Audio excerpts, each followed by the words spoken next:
अस्सलामुअलैकुम दोस्तों, क्या हाल चाल है। अच्छा जी, सऊदी ग्रीन कार्ड जो है, इसके नाम से काफ़ी ज़्यादा ख़बरें चल रही हैं। मैंने भी पहले एक वीडियो में जिक्र किया था। तो तफसीलात ये हैं कि भाई आखिरी बार पहले मई 15 को ये वीडियो रिकॉर्ड की जा रही है और साल 2025 है। आखिरी बात ये है पहले कि इंडिविजुअल जो आम लोग हैं, वर्कर्स हो गए, छोटे मोटे लोग हो गए, स्मॉल स्मॉल टेक्निकल, ठीक है ना, उनके लिए इसमें बहुत दूर है। ठीक है ना, ये कोई सस्ता सस्ता वीज़ा नहीं है। 5-10 साल वाला ले सकते हैं, 2 साल का भी ले सकते हैं, लेकिन सस्ता नहीं है। आगे चल के आपको पता चल जाएगा। अच्छा जी, इस ग्रीन कार्ड के की बेनिफिट्स क्या हैं? Freedom to live and work in Saudi Arabia, ownership of real, आपको आज़ादी है सऊदी अरेबिया में कहीं पे भी काम करने की। ठीक है ना, और उसके बाद आप रियल स्टेट की जो है वो किसी भी प्रॉपर्टी के आप मालिक बन सकते हैं। The right to establish and manage company, अपनी कंपनी बना सकते हैं। स्पॉन्सर अपने जो है वर्कर्स को, सॉरी, जो हाउस फैमिली को तो आप स्पॉन्सर कर ही सकते हैं। डोमेस्टिक वर्कर जो हैं, घरों में काम करने वाले, उनको भी आप स्पॉन्सर कर सकते हैं।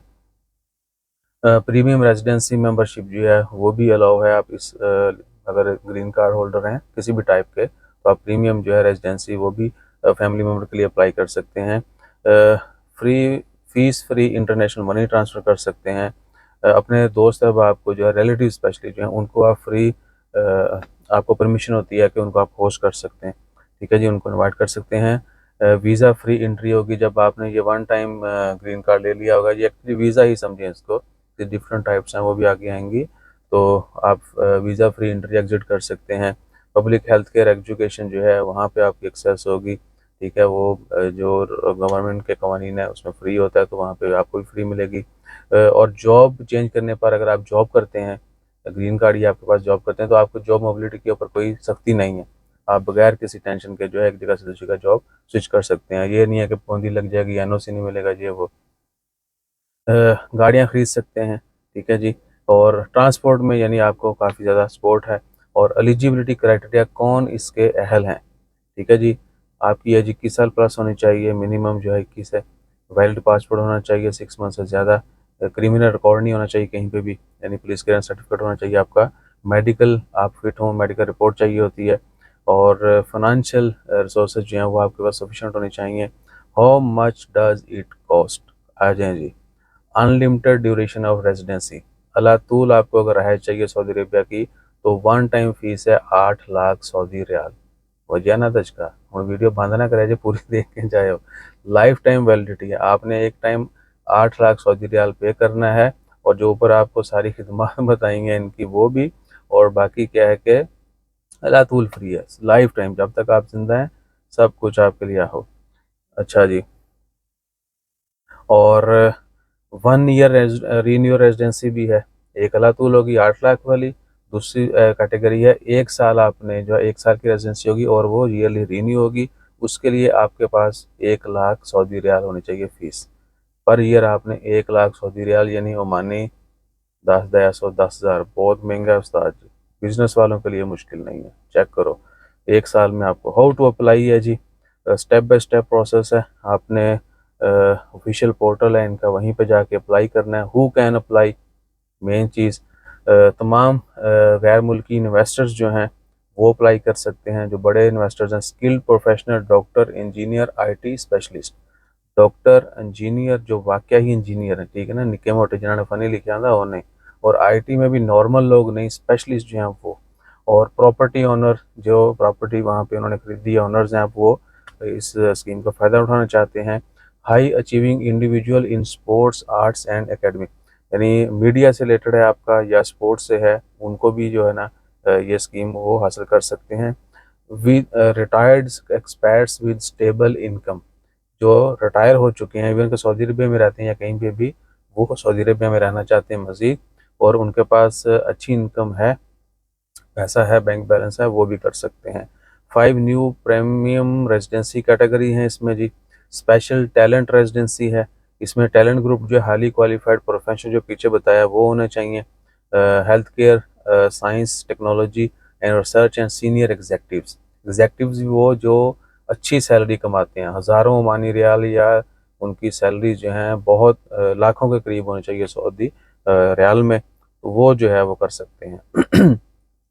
दूसरा है गिफ्टेड रेजिडेंसी, इसमें वो स्पोर्ट्स और आर्ट्स वाले और मीडिया वाले आ जाते हैं, ठीक है जी। और ये मुल्क में जो है इन्हीं शोबों से रिलेटेड वहाँ पे चीज़ों को प्रमोट करने के लिए जो है, स्पेशली प्रमोट्स और स्पोर्ट्स और मीडिया को प्रमोट करने के लिए इन लोगों को इजाज़त है, ठीक है जी। और उसके बाद ये जो है ना गिफ्टेड रेजिडेंसी और स्पेशल टैलेंट यानी डॉक्टर हैं, इंजीनियर हैं, स्पोर्ट्स मीडिया से आपका ताल्लुक है, इनको one time 4,000 Saudi riyal fees देना होगी, ठीक है जी। लेकिन क्या है कि इनके पास ये सारे स्किल्ड होने चाहिए, इसका प्रूफ होना चाहिए, जो वाकई काहिल है उसको मिलेगी 4,000 ओमानी 400 रियाल, यानी आपने ऑलमोस्ट सिर्फ फीस पे करनी है ये लेने के लिए। इसके बाद इन्वेस्टर रेजिडेंसी है, इनकी फ़ीस जो है रेजिडेंसी की वो यही है, लेकिन इन्वेस्टमेंट जो आपने करनी है वो आपको आपके पास पैसा होना चाहिए।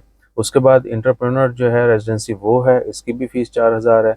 और उसके बाद ओनरशिप जो है रेजिडेंसी, इनकी भी वन टाइम फ़ीस जो है ये ग्रीन कार्ड की फ़ीस है, ठीक है ना। बाकी वहाँ पे जाके जो बाकी मामलात हैं वो सारे इससे अलग हैं, लेकिन प्रॉपर्टी के लिए आपके पास कम अज़ कम जो है सऊदी अरेबियन 4 मिलियन रियाल होने चाहिए, ठीक है जी। आपके पास 4 मिलियन रियाल हो और आपने इसी से इक्वल जो है प्रॉपर्टी वो मॉर्गेज की हो, तो आप जो है ये रेजिडेंसी ले सकते हैं। और उसके बाद बस यही है कि जो बहुत ही हाईली क्वालिफाइड हैं लोग, वो इसका फ़ायदा उठा सकते हैं, और वो भी वो जो वहाँ पे जाके फ्रीक्वेंटली आना जाना चाहते हों, अपनी फैमिली को सेटल करना चाहते हों, वहाँ पर रह के जॉब करनी है, कारोबार करना है, प्रॉपर्टी लेनी है, उनके लिए।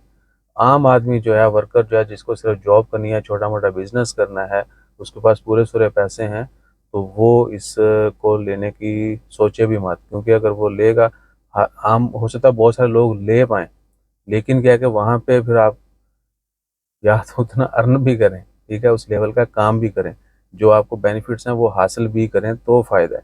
सिर्फ चमकने के लिए जो है ना वो काफ़ी नहीं है। बाकी सऊदी अरेबिया 1 साल वाला वीज़ा के मतलब डॉगर साहब भी पूछ रहे थे, हम भी आपको बता देते हैं कि जी वो अभी तक नहीं मिल रहा है। बीच में लोगों को मिल जाता था। अभी हज की वजह से हम तो सबको रिकमेंड करते हैं कि हज तक जो है, हज 11 तक जो है यानी पाबंदी होगी। 23 अप्रैल से 11 जून तक जो है हज सीज़न है, और इस दौरान मक्का में एंट्री बंद होती है, उम्रा के लिए भी नहीं आप जा सकते। तो कोशिश करें कि बाकी भी आपको, अगर आपका टूरिज़्म का भी पर्पज़ है, तो भी 11 के बाद ही ट्राई करें, ताकि वीज़ा शीज़ा के जो मसले हैं वो ना आए बीच में। तो फिंगरप्रिंट दे के जो है ना वीएफएस में, पैनोरामा में आप जो है वो 1 साल वाला भी ले सकते हैं, लेकिन उसके मतलब कभी कुछ हाथ वसूल नहीं हुई, किसी ने रिसेंटली किया हो सऊदी अरेबिया का वीज़ा फिंगरप्रिंट दे के, ठीक है ना, तो ज़रूर बताइएगा। बाकी हम भी मज़ीद इन्फॉर्मेशन इसी से रिलेटेड चेक करके आपको अपडेट कर देंगे। अपना ख्याल रखिए, दुआ में याद रखिए।